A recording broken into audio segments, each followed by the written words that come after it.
নমস্কার বন্ধুরা, আমি সোমা। গোপালে হেসেলে আপনাদের সবাইকে স্বাগত। এই অসহ্য গরমে নামমাত্র তেল মশলায় আজকে তৈরি করে ফেলেছি লাউ শাকের এক দুর্দান্ত স্বাদের রেসিপি, যেটা গরম ভাতের সাথে খেতে অসাধারণ লাগবে আর খুব চটপট তৈরিও হয়ে যাবে। তাই চলুন আর একটুও সময় নষ্ট না করে রান্নাটা করে ফেলি। আজকে এই দারুণ টেস্টি আর সহজপাচ্য রান্নাটা করার জন্য কড়াইয়ে সরষের তেল দিয়ে গরম করে নিয়েছি। এর মধ্যে প্রথমেই একটু বড়ি ভেজে নিচ্ছি। বড়িগুলোকে লাল লাল করে ভেজে তুলে নেব। বড়ি ভেজে তুলে নিয়েছি। এবার যে তেল আছে তার মধ্যে অল্প একটু নুন দিয়ে দিলাম। এই রান্নায় আমি কিছু সবজি দেব। কি কি সবজি দেব যখন রান্নার মধ্যে দেব অবশ্যই আপনাদের দেখিয়ে দেব। প্রথমে এর মধ্যে একটু বেগুন ভেজে নেব, তাই দিয়ে দিলাম। এখানে আমি একটাই মিডিয়াম সাইজের বেগুন নিয়েছি, সেটাকে টুকরো করে কেটে নিয়েছি। এবার এই বেগুনের টুকরোগুলোকে একটু ভাজা ভাজা করে এটাও তুলে রেখে দেব। বড়ি, বেগুন সমস্ত কিছু দেখুন ভেজে তুলে নিয়েছি। এবার একটা তড়কা প্যান বসিয়েছি। এর মধ্যে হাফ কাপ পরিমাণ মুগ ডাল দিয়ে দিয়েছি। এবার ফ্লেমটাকে একদম কমে রেখে এই ডালটা ড্রাই রোস্ট করে নিচ্ছি। 2-3 মিনিট সময় নিয়ে লো ফ্লেমে মুগ ডালটা ড্রাই রোস্ট করে নিয়েছি। এবার গ্যাসটা বন্ধ করে দিলাম আর এই ডালটাকে নামিয়ে ভালো করে ধুয়ে নিচ্ছি। ড্রাই রোস্ট করা মুগ ডালটা ভালো করে ধুয়ে রেখে দিয়েছি। এবার ওই ডালটা সেদ্ধ করব, সেজন্য প্রেসার কুকারে অল্প জল দিয়ে গরম করে নিয়েছি। এর মধ্যে অল্প নুন দিয়ে দিলাম অল্প হলুদের গুঁড়ো, 2টো কাঁচা লঙ্কা দিয়ে দিলাম। এর সাথেই অল্প একটু তেল দিয়ে দিলাম। এই তেলটা দিলে ডাল উপচে প্রেসার কুকারের বাইরে আর বেরোবে না। এবার ড্রাই রোস্ট করা ডালটা দিয়ে দিলাম, মুগ ডালটা।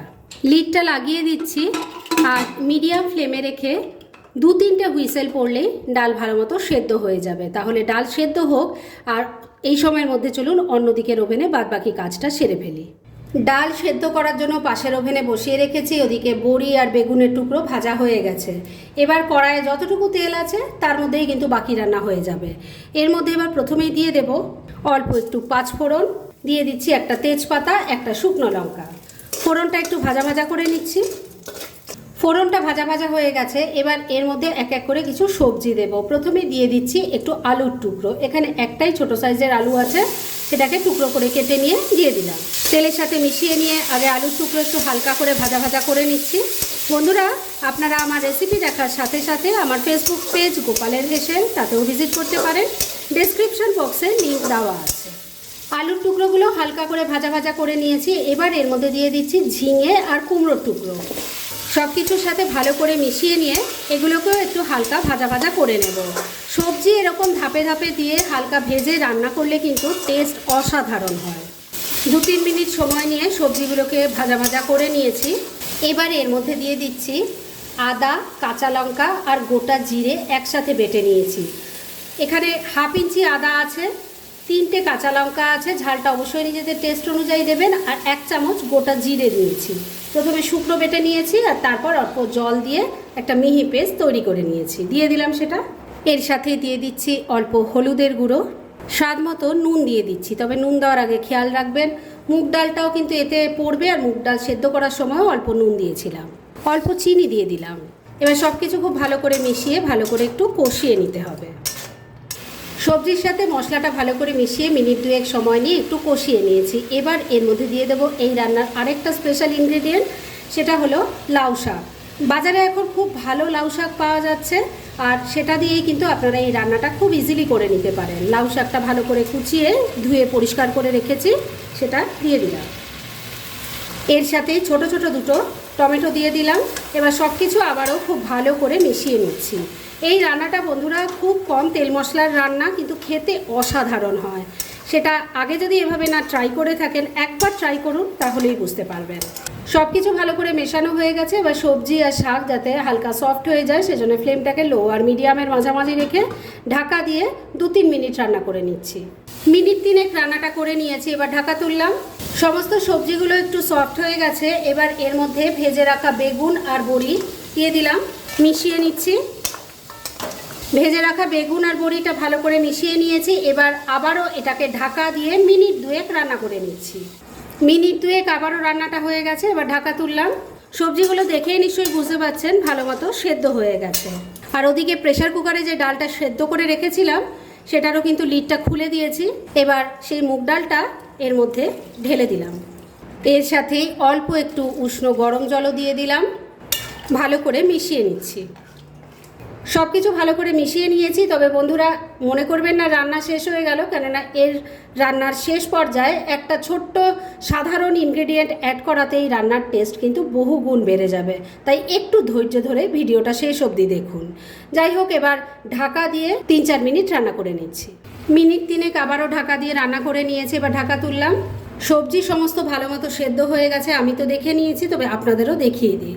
আলুটাই সব থেকে শক্ত, দেখুন সুন্দর সেদ্ধ হয়ে গেছে। আর কুমড়ো বেগুন এগুলো তো নরম জিনিস, সেদ্ধ হবে।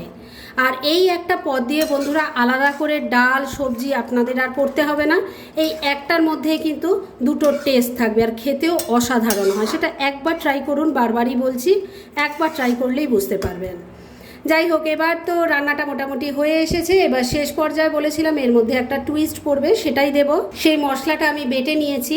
এখানে আছে 1 টেবিলস্পুন পোস্ত আর 1 টিস্পুন সাদা তিল। আপনারা যদি সাদা তিল দিতে না চান তাহলে 2 টেবিলস্পুন পোস্ত দিয়ে দেবেন। প্রথমে মশলাটাকে শুকনো গুঁড়ো করে নিয়েছি, আর তারপর পরিমাণ মতো জল দিয়ে বেটে নিয়েছি। এবার এটা দিয়ে দিলাম, ভালো করে মিশিয়ে নিচ্ছি। সাদা তিল আর পোস্ত বাটাটা ভালো করে মিশিয়ে নিয়েছি। এবার ফ্লেমটাকে লো আর মিডিয়ামের মাঝামাঝি রেখে মিনিট খানেক সময় নিয়ে একটু রান্না করে নিচ্ছি। মিনিট খানেক রান্নাটা হয়ে গেছে, আর আমি কিন্তু একবার নুন মিষ্টিটা চেক করে নিয়েছিলাম, আপনারাও দরকার হলে সেটা করে নেবেন। রান্না এবার একদম রেডি, গ্যাসটা বন্ধ করে দিলাম। এবার মিনিট 2-এর জন্য স্ট্যান্ডিং টাইমে এটাকে ঢাকা রাখছি, আর তারপর সার্ভ করে আপনাদের দেখাচ্ছি। ফ্রেন্ডস, আমার আজকের এই লাউ শাকের দুর্দান্ত স্বাদের রেসিপি একদম রেডি হয়ে গেছে, এবং আমি সার্ভ করে দিয়েছি। খুব কম তেল মশলা দিয়ে এইভাবে রান্না করে গরম ভাতের সাথে খেয়ে দেখুন, অসাধারণ লাগবে। গরমকালে যখন বেশি মশলাদার খাবার খেতে কারোরই ভালো লাগে না, তখন এই রান্নাটা কিন্তু সববার ভালো লাগবে। একবার ট্রাই করে দেখুন। আর এরকম ধরনের অনেক ভালো ভালো নিরামিষ রান্নার রেসিপি আপনারা গোপালের হেসেল সার্চ করলেই পেয়ে যাবেন, যার মধ্যে থেকে কিছু কিছু আমি সাজেস্টেড বক্সেও দিয়ে দেব, সেখান থেকেও আপনারা দেখে নিতে পারেন। তাই গোপালের হেসেল অবশ্যই ভিজিট করুন। আর আপনারা কেমন ধরনের রেসিপি চাইছেন সেটাও কিন্তু আমাকে জানাতে পারেন। আমি চেষ্টা করব সেই সব রেসিপিগুলো আপনাদের সাথে শেয়ার করার।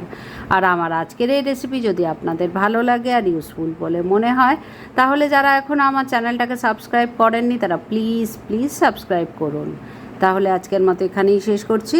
পরদিন আবার এরকমই কোনো ভালো রেসিপি নিয়ে চলে আসব। আপনারা সবাই খুব ভালো থাকুন, সুস্থ থাকুন।